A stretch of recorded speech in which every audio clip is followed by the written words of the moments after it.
Welcome to the FNO InsureTech podcast, a place where movers and shakers from all points within the insurance ecosystem gather and discuss all things InsureTech.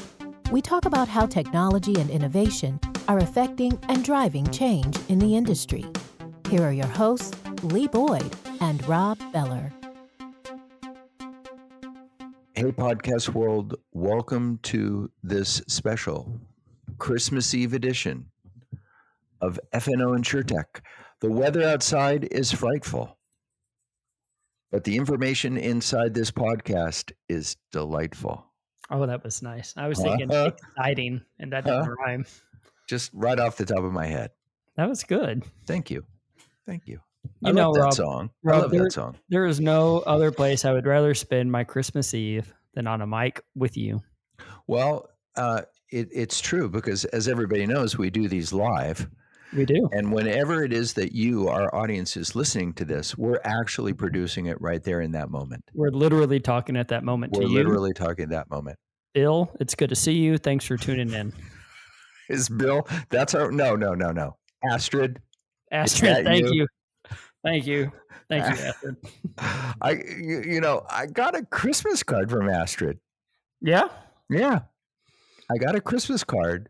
And she's a wonderful person. For those of you who've been with us a long time, you know that Astrid is our one groupie. In fact, I met her before COVID, and she introduced herself to me as our groupie. And she's a wonderful woman and a serious influencer in the InsureTech world. Yeah. Brilliant woman. And I wrote her back and I said, both Lee and I really appreciate you because she's talked to us several times and recommended companies to us and individuals to interview through the years. Yeah. And I said to her, we really thank you for being our one groupie. And she wrote back and said, oh, no, you have a lot of groupies. And I thought to myself, Astrid, if you only knew. If you only knew. I'm still waiting on the email from the other groupies. If you only knew, Astrid. In the spirit of Christmas, we have a gift for you, don't we, Lee? We do. We have a great gift. A second-time guest. We have the gift of wisdom, of excitement, of renewal, of swimming in the San Francisco Bay, all right here on our podcast today. We have an interview with Andrew Wynn, co-founder, co-CEO at Ascend. Yeah. I mean, Andrew, we had him last on and he talked about Shelter that was purchased by Hippo through an acquisition. And now he is on another venture and we're going to get to talk all about Ascend. It's a payment platform that's out there really changing the way insurance is done for many, many companies. It's a newer company and has already accomplished so much in these past few months. So much more than many companies in their entire lifetime. It's a white label payment solution, mostly for brokers right now, but very interesting what they're currently doing and what they should be doing into the future, and led by two really experienced entrepreneurs. Very interesting company that you'll hear about today. Like Lee said, it's Andrew's second time on, and it's great for us to have been able to be around long enough. That's because no one can cancel us but us.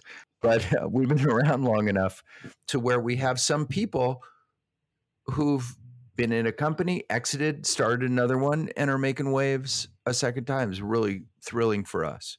Yeah, and it's very exciting. Very exciting. So without further ado, on this Christmas Eve, Merry Christmas, Happy New Year, and here's our interview with Andrew Wynn, co-founder, co-CEO at Ascend. Hey everybody, we are here with our super special guest, a two-timer, you might say, because he is back for the second time. But the difference with our guest today, the difference with Andrew Wynn is that he's back not with the same company. That is correct. So here's a guy, Andrew Wynn, who founds a company, has an exit, and he's back with company number two. Yeah. InsureTech number two. InsureTech number two. So I'm twice a masochist. That's how you know. Andrew Wynn, co-CEO, co-founder. He's just a co kind of guy.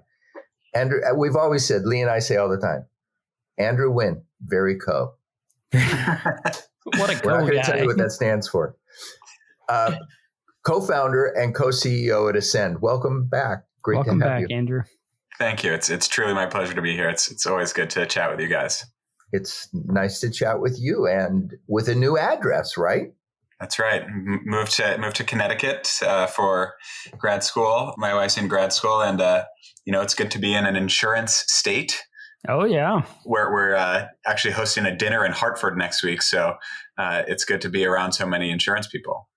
Connecticut might be the most insurance dense state in the union. It could be. I think so. The other day I was on a flight from Columbus to Hartford, and I realized that pretty much everyone, I was trying to think of some clever name for that flight that is just like the risk bird or something, because it has to be only insurance people on that plane. Yeah, that is two hotspots right there. Yeah. It is the plane that if it would have went down, probably would have had the largest life insurance payout. That's true. Yeah. It's like, wow, why was everyone had life insurance? What is going on here? Definitely. So you have that new address. Well, first of all, I just want to say about your wife getting your MBA. It's a little bit like me. My wife is a marriage and family therapist. So she's a professional therapist. She does therapy every day with people. And a lot of people say, why in the world would you marry a therapist? Right? Which is a great question. Yeah. Because you can imagine all the interesting conversations we have. But it's kind of the same thing. So your wife's gone back to school to get her MBA. Mm-hmm. So that means she's going to sit around saying, Andrew, why did you guys do this? I'm an MBA from Yale. She's much smarter than I am. And I think of it as an asset. So she can help as we, avoid making some bad decisions. That's right. Be nice to her. That's my advice. Very. Yeah. That'll be wonderful. I'm sure is that a piece of advice that your wife gave you? Be nice. Yeah. Yes. Yeah. Stop being mean to people, Rob. That's the only one that I can say on the air. Right. Yeah. Most of them start with, why are you so... That's fun. But enough of our personal lives. You have another new address. Last time we talked to you, you were with Hippo. That's right. So tell us the story about from Hippo to where we are today. Yeah. So Praveen, my co-founder and co-CEO, we've worked together now for nearly 8 years at actually a company before Hippo as well. We worked together, and Praveen and I got together a little while back, a few years ago, before when we were just working together at Instacart, actually. And then we started a business called Shelter. Shelter is a home services company that provides proactive, home maintenance. And obviously that's why I was last here talking a little bit about Shelter and our partnerships with mostly insurance carriers, folks who wanted to offer, home services to their insurance companies that wanted to offer home services to their customer base, sort of moving away from repair and replace to predict and prevent, mitigating some claims. And we sold that business to Hippo in 2019. And so worked at Hippo for around a year after the acquisition, and continued to work on the home services business, but also just got more exposure into being inside, a fast changing insurance business. I have to use the word business because obviously Hippo was brokering, it was an MGA, it became a carrier. Yeah. So, we got to see a little bit of everything. And so we knew we wanted to do another business, and that's where we are today, obviously working on Ascend. And one of the things we really noticed and observed in the insurance and InsureTech space was, unlike, there wasn't a lot of tooling for people building either a new insurance company like Hippo, right, building a carrier, or MGA from the ground up, but also for existing insurance businesses. There aren't tools you can bring off the shelf to modernize parts of your business. And so we realized there was an opportunity to sort of build in that infrastructure, space and help everybody, right? Help in people who are building new companies, get off the ground faster, as well as more traditional insurance businesses modernize. And the best parallel is, maybe the biggest difference is if you look at something like e-commerce, really all you care about in e-commerce is your customer, you know them really well, and your product. The rest is sort of left to tooling, right? You work with Amazon for distribution, Shopify for your website, Stripe for payments, someone else handles returns. You're not building any of that tech yourself. And, in insurance, what we've seen is people trying to build everything, and it's come at a great cost. Yeah. And so, that's where that was sort of our hypothesis going into Ascend. And so tell us exactly, what is Ascend? Yeah. So, we realized, or, with this hypothesis in mind, we wanted to look for areas that were industry specific and very unique to insurance, but not company specific. And so Ascend so one of the areas that really, stood out was payments. Payments and billing and insurance is hugely specific, right? To the industry. You have this, how the money is collected. Is it agency billed or direct billed? You have concept of, uniquely insurance specific things like endorsements, right? An endorsement is not a refund, right? If you have a premium reducing endorsement, it's an endorsement. And so, a lot of those things were, and then there's obviously the commission structure. So the different levels of intermediation between retailers, wholesalers, GAs, carriers, reinsurers at the very end, right? And the funds flowing through that is very unique, but it's pretty similar for any retailer, any wholesaler, any carrier. And so, so what Ascend is an all-in-one payment solution purpose-built for insurance. What that means is that we power digital checkout for whoever is selling insurance. That could be and collecting the payment. That could be the retailer, it could be the wholesaler, it could be a GA, or it could be a carrier. And we white label that digital checkout solution for them so that they can collect credit cards, collect ACH, debit cards, whatever, collect payment in a digital way. And then once the customer has paid, we handle all of that downstream commission flows and pay out the commissions to the different levels of intermediation. What about the payment of the claims? Does Ascend do anything on that side, or is it only on the selling side? It's only on the premium collection side today. And part of the reason for that is that's the most common touch point people have with their customers, right? So it's a really important customer experience to own. Mm-hmm. So tell me, what was the actual problem that was out there? Was a problem that it was just too cumbersome and that people were still sending checks in and people were having to just do a lot of paperwork? Was that the problem you're trying to solve?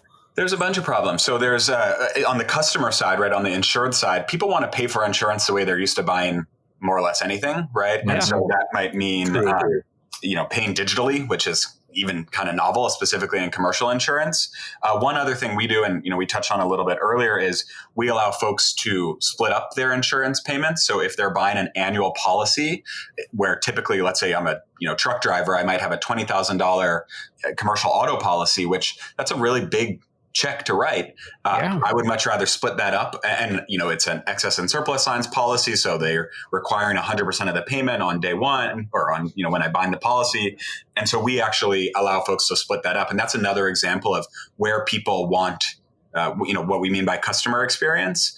And then the problem for the sort of distribution side is it's a lot of work to, manage and collect and handle payments, both from an operational perspective around actually following up with customers, getting that, handling errors, non-sufficient funds, all that stuff, as well as then the financial and accounting side of netting commissions, making sure commissions are accurate, paying up the wholesaler or the carrier or whoever it may be. So we really simplify that for everyone.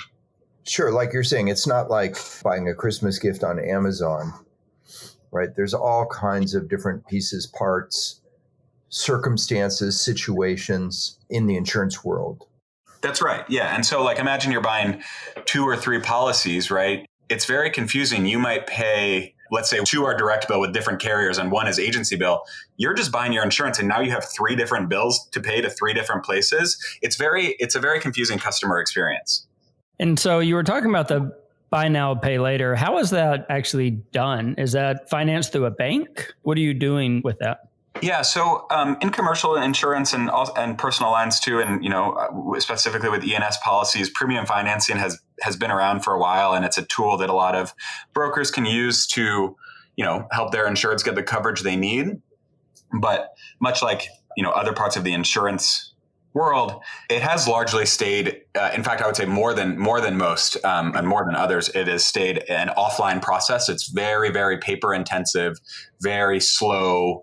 And so ultimately it adds friction to the purchase conversion, which is the opposite of what a financing tool should do. And so we've just really digitized that and brought that online and made that a seamless experience. And what we do is obviously the customer agrees to enter into a premium finance agreement with us. We make an interest rate on that of whatever amount they're financing. We collect typically 2 months down payment and then give them, then they'll make 10 payments over the subsequent 10 months. They only pay us 2 months and then we pay the carrier the full amount. We finance that with a warehouse line from actually a fund that does a lot of insurance investing, a fund called Hudson Structured Capital Management. And so they actually provide us the capital by which to do that. So they're the lender, if you will. Yeah, it's ultimately their capital behind it. And we pay them an interest rate as well. So we have a cost of capital and then we originate the loans. So we had One, the company One Chris from One, the CEO of One. How are you the same and how are you different from One? Yeah, so, One has done a really great job at sort of getting the ball rolling, I think, on a lot of insurance payments. And what we try to do is, we've taken a little bit of what they've done and sort of put it together with a few other things. So, the lending, for example, that does not exist in One Inc. We also completely white label, I think they do as well. And then also the funds flows downstream. So, we are really trying to be this comprehensive end-to-end platform for premium collection. Another thing that One does that we don't do is obviously claims pay. Mm-hmm. And so I would say we're pretty complementary in some ways. And they've definitely done a really good job of starting the payments infrastructure market. So it's possible you could be at one end and they could be at the other. Completely possible, yeah. But you're absolutely right. One of the things that we found, Lee and I have been in the business long enough to know that in the old days, and it wasn't just insurance, it was many things, people would build a robust IT department with the concept of we're going to build this, we're going to develop this. I mean, used to see that with claim systems. Everybody had their own internally developed claim system until that just became not smart. Mm-hmm. And basically, you're saying the same thing here, is that the whole world of payments, which is bigger than any of us think of, it's silly for a company to try to develop that on their own or to manage it on their own. Yeah, I mean, it's just like the sort of communal pooling of resources in a way of like insurance is, at its core, where if one group focuses on this and builds it as best they can for everybody, everybody benefits. And, it's not necessarily a competitive advantage. The better way to compete is obviously with customer acquisition and products. Having a better payments portal is kind of a necessary evil in a lot of ways. So are you strictly commercial, strictly E&S? No, we power payments for, and that's part of actually the reason that, we want to be a full solution for, let's take a brokerage, for example. And so if we went to that brokerage and said, hey, we can handle your payments end to end where we collect from the customer and then net you your commission and pay the markets, but only for your commercial E&S, they're going to be like, that doesn't really help us, And so we are able to work with personal lines, obviously commercial lines, admitted carriers if they, allow that. And so we try to be that full solution for a company. Not all of those are we able to finance, for example. And obviously, if there's a rate plan, we don't finance it, and we just show the rate plan and installments. So the product, how it lives, is a little bit different in those different use cases, but we work with everyone. So tell us a little bit more about the company itself. How old is it? How many employees do you have? Is it all virtual or in-house? Tell us a little more about that.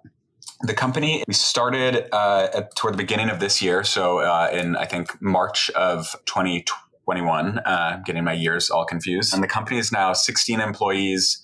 We've, brought in people from various backgrounds. We have insurance people, we have finance people, we have, software engineers.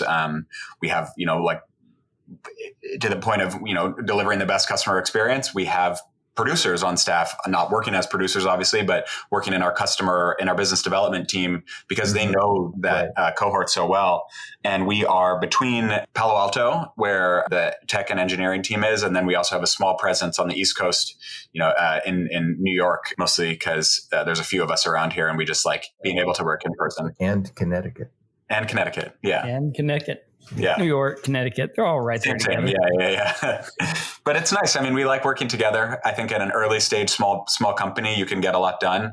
We certainly don't require that by anyone, but it's nice. We also have somebody in Columbus. So, true insurance. Insurance. Yeah. And so, maybe the only place that's more insurance dense than Connecticut is Columbus. Yeah. Amazing talent in Columbus, truly. Everywhere, everybody's in insurance in Columbus. Yeah. So your customers are primarily brokers. Is that correct? Or is it MGAs and even carriers? So we're not working with any carriers yet, mostly because that's on the roadmap. That's on the roadmap. You're open to that. Yeah. And it's just not been a focus because it's a long pull, right? Carriers move more slowly and take a little bit longer. So we're laying those foundations right now, but we didn't want to predicate the business's success on, getting XYZ, putting all of our focus on that and just knowing we wouldn't be able to get those customers for some amount of time. So we work with 3 buckets of customers today. The first is InsureTechs. So that's an easy one for us because we come from that world. For example, we work with Vouch. We're starting to work with some other MGAs, which I can't announce yet, where we're actually powering their direct bill, where their customer, even though they're being produced by agents, the agents then direct them to that company's site and they pay directly through there. So we are working with MGAs, a few other InsureTechs, digital brokerages, folks like that. Second is independent agents. So we have lots and lots of independent agents on the platform who range from 1 or 2 or 3 people to sort of 20, 30 plus sort of family mid-size agencies. We have a way that they can use the product without having to do an integration. We're also integrating obviously into AMSs. So working with the big AMSs, I am under NDA there, but you can figure that one out of integration, as well as the Salesforce-based AMSs. And then our last vertical that we're focused on today is like the enterprise brokerage. So some very large brokerages. Like the Gallaghers and the sort of top 20s of the world. Again, a little bit slower, but because those businesses are more decentralized than a carrier, you can start working through specific business units. And we've seen success in a few of those different business units. And do you guys monetize by the transaction? We do, yeah. The transaction, as well as the interest on the finance policies, obviously. And then longer term, as we start automating all of these downstream funds flows, we think there's the opportunity to monetize other ways in there, mostly on the speed by which a carrier is able to realize their premium. So today it could be 100 plus days by the time the insured binds a policy and the check works its way through the snake to them right after it's gone through all the layers. If we can do that in 3 days, as you both know, insurance is effectively carriers make money investing, not as much and so if you can give them a third more time to invest, there's a real value there. Absolutely. I mean, that's real money. It's a toll road, Yeah. You have a lot of people listed. I'm reading an article here in TechCrunch. There's a lot of CEOs and co-founders and a lot of people who put their name behind y'all. That is, what is that like having so many insurance people, in that seed round? It's 2 things. It's 3 things. One, it's helpful from a product perspective, right? They're ultimately our future customers or our current customers. So getting that feedback loop is very valuable. Secondly, it's commercially good, right? Because they are, desirous of being customers and see the value. And third, it's validating. I think when we first started and we knew we wanted to start building this, it's people putting their money where their mouth is around the problem. And they said, this is such a big problem that I'm going to put my personal money into trying to solve it for our business. And that's a very, very powerful and compelling point. Yeah. I mean, and y'all are already out there. I mean, you're a newer company and here you are already winning awards for best new payment as a service platform, right? I mean, you're really making some waves early in this new venture you have. Thank you. I think that's the benefit of having done it once before. You kind of know where to focus, where not, and how to move quickly when it's right, and also show restraint when you need to. Right. Is it different for you? I mean, your first It wasn't your first job by any means. It was your last gig with Shelter, and it had to do with home improvements and making sure that the home is up to date. Now we're over on a financial system dealing with all the financial side. Is it different for you, or is it the same? That's a really great question. The business problems are obviously different. The specifics are different, but overarchingly, it's a problem. The focus of what I'm focused on and Praveen is focused on is very similar, which is how can we figure out the best, fastest, most effective ways to solve these problems? What the problems are different, but really that's a function of hiring the best team, choosing where to invest your resources, and working with and nurturing those customer relationships. That's awesome. Is it easier the second time or third time? Is that the right word to use? Yeah, I don't know. Easy is probably not the right word. I don't know if it's ever easy, but it never feels not worth it, right? And I would say the second time more than ever, the stakes are a little bit higher, right? Because you want to beat what you've done in the past. Yeah. And as a result, the stakes are a little bit higher, but it's always fun. Is this the part you like, the building it? I love it. Yeah. Mm-hmm. It's like it's a game. It's a game. I have been part of founding several companies in my life, none tech companies, but the last one, an insurance service provider. Mm-hmm. And those first 4 or 5 years, awesome. So much fun. So much fun, right? Yeah. Where just everything new, all the time. New. When it gets to the point where it's like, wake up and make the donuts. Yeah. And then wake up and make the donuts and that's a different that's a Lee Boyd thing. Yeah. Yeah. I hear you. And he's really good at it, by the way. I bet. Outstanding. Yeah. If you're looking for a great donut maker, Lee Boyd. I'm just putting it out there right now. Just tossing it out there. Just tossing it out. So share a lesson that you learned with Shelter or through Shelter that's helped you, that has had an impact on Ascend.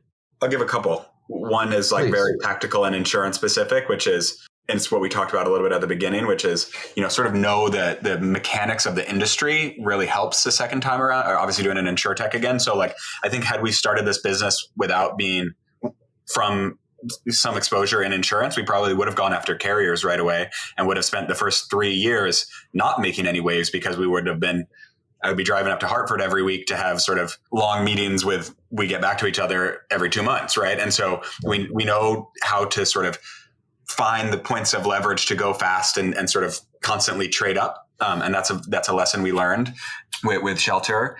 And then the other is really around team, right? And you cannot, and I don't think we did this in either place, but it's a constant both challenge as we want to move really, really quickly and are seeing this really strong market pull in demand, but you can't sacrifice on team and people on the team who are customer, not just focused, but obsessed, especially in these early days, because if you start doing that, your product will degrade and you won't have anything worth its salt in, a couple of years. So that's been something we live every day and is a hard thing to do, or really hold yourself accountable to, of making sure you get the best people who are very customer focused. But it is truly critical.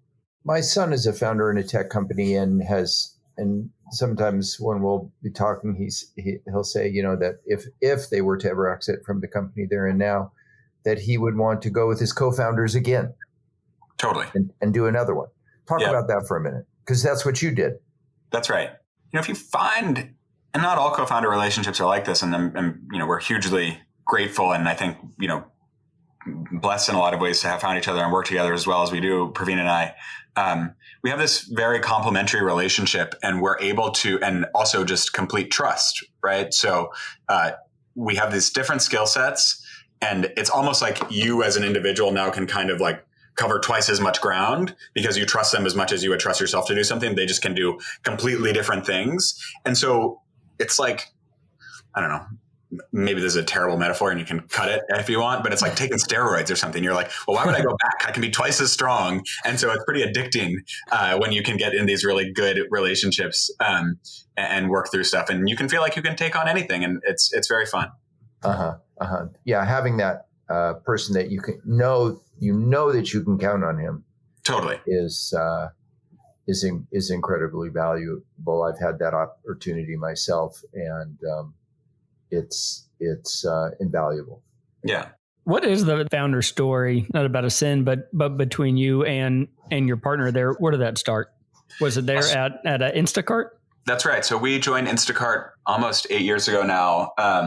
When I started, it was a tiny company in a house in San Francisco. Lots of people crammed in there. Somebody had their desk in the master shower, actually. Always a little risky when, with the pranks. But it was a very small company, and Praveen joined a little bit after I did. And we had this really great time, to your point earlier, Rob, building the company, right? In the early stages when we knew everyone and we did everything, and everyone wore many hats. And as that business really took off and grew, we wanted to recreate some of that early fun magic. And that's how we got together and did Shelter. And then the rest, we talked about. And the rest is history. So I also see you went to Looker after that. Is that the analytics software?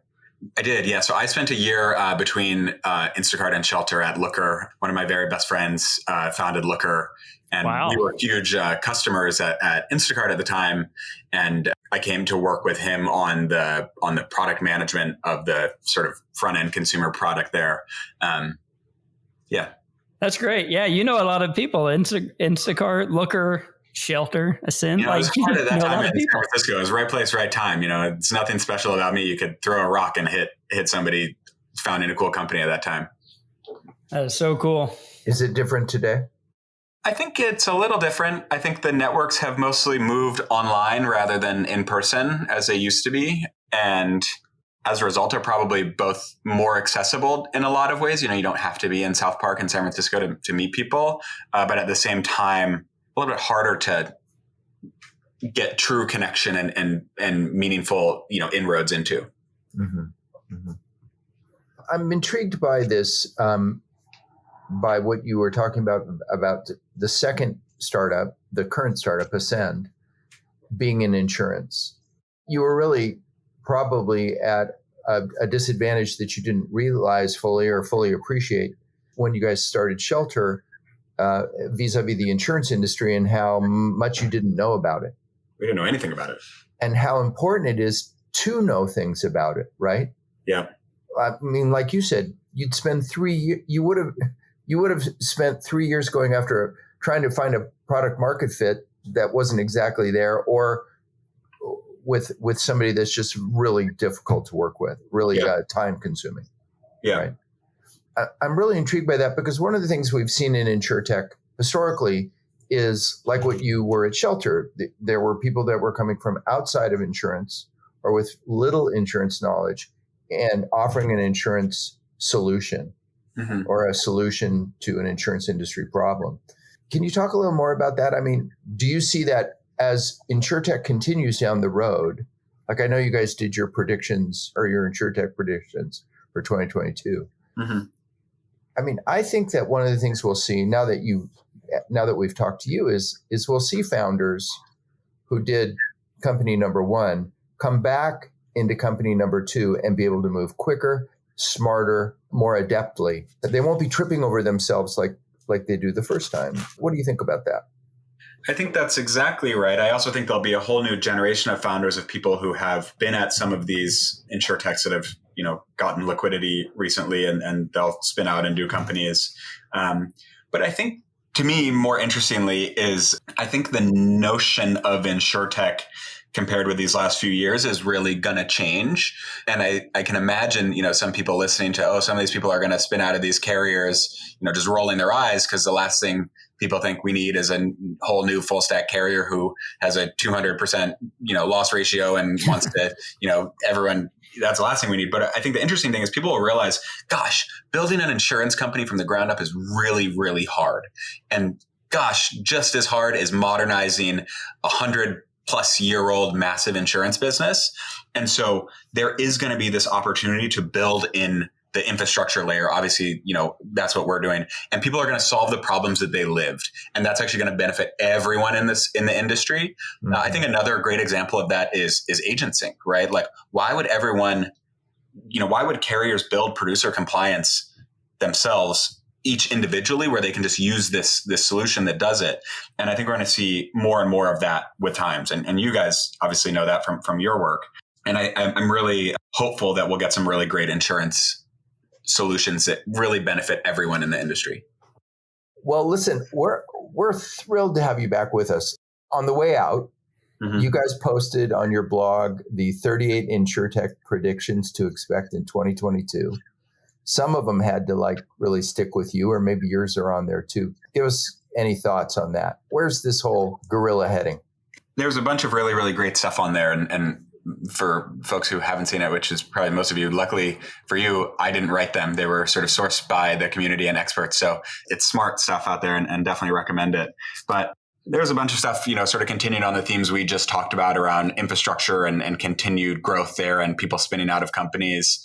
But I think if I can summarize it, I think if you are at all inclined to be building an insurance services or an InsureTech business that is supportive and working with existing folks in the ecosystem as opposed to working to replace them, you're going to be in a really good place this coming year.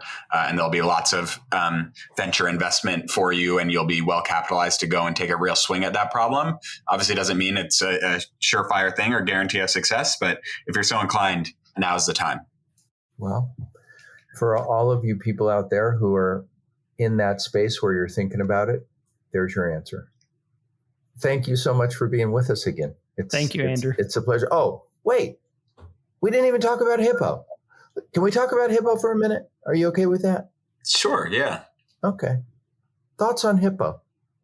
I think Hippo and companies like Hippo have done a really, really important job of pushing the market forward, in terms of customer experience, in terms of, developing new product. I think the team is incredibly smart. I think same with Root, same with Lemonade, right? We've seen a lot of these businesses, but they're also good examples of how hard it is to build a carrier from the ground up, right? And there's no dancing around that. And I think, they'll be the first to tell you that. So I think there's definitely a bright future for Hippo ahead as they get better at that every day.